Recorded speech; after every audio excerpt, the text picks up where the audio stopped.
Olá, espero que todos estejam bem e se cuidando. Eu sou Emerson Filinto e hoje eu estou aqui para apresentar o trabalho que foi submetido ao Congresso Brasileiro de Biomecânica de 2021, intitulado Diferença na Força Muscular Funcional entre idosos com doença de Parkinson com alto e baixo risco de quedas.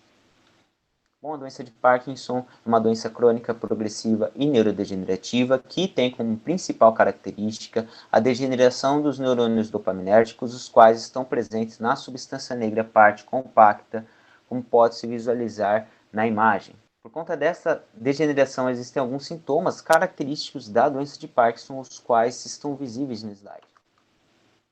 Ainda assim, quedas em idosos que têm doença de Parkinson têm se mostrado um problema frequente, já que eles apresentam perda de mobilidade, perda de independência, o que reflete num comprometimento na qualidade de vida desses indivíduos. Alguns estudos ainda evidenciam que existe diferença no que diz respeito ao número de quedas entre idosos que têm doença de Parkinson e idosos que não têm. Essa diferença é elucidada por meio de testes funcionais, os quais são sensíveis para identificar a propensão de quedas dos indivíduos, ou seja, de acordo com esses testes é possível classificar indivíduos como de alto ou baixo risco de quedas. A maioria dos estudos utiliza-se do teste Time It Up and Go, TUG, para realizar a mensuração na mobilidade funcional. Ainda assim, existem algumas hipóteses que trazem à tona alguns fatores que podem estar diretamente associados com um aumento no número de quedas, como, por exemplo, uma diminuição na força muscular dos indivíduos. De acordo com esta contextualização, o objetivo do estudo foi analisar a força muscular funcional dos membros inferiores de pacientes com alto e baixo risco de quedas e posteriormente compará-los. Participaram deste estudo 34 pacientes com doença de Parkinson, sendo que 17 deles foram classificados como de alto risco de quedas e outros 17 como de baixo risco de quedas.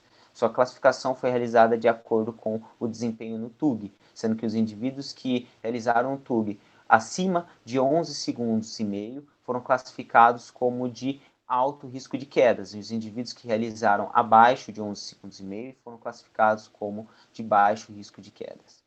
A avaliação clínica foi realizada por meio do mini exame de estado mental e por meio da UPDRS-3. Foram excluídos do estudo aqueles indivíduos que apresentaram demência ou problemas ortopédicos e ou musculoesqueléticos que impossibilitassem o cumprimento do protocolo experimental.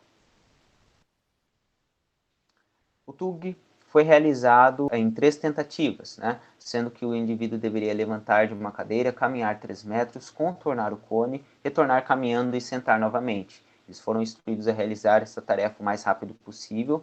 O tempo foi cronometrado e a média dessas 3 tentativas foi dada como a mobilidade funcional. A avaliação da força muscular funcional dos indivíduos foi realizada por meio do teste de sentar e levantar de uma cadeira, onde os indivíduos deveriam realizar este movimento buscando o maior número de repetições dentro do tempo de 30 segundos. A análise estatística foi realizada por meio do teste Woodman-Whitney e por meio da correlação de Spearman. Nessa tabela é possível verificar a caracterização da amostra. Os grupos foram semelhantes entre si, o que já era de se esperar, já que os grupos foram pareados previamente. A maior diferença foi quanto ao TUG.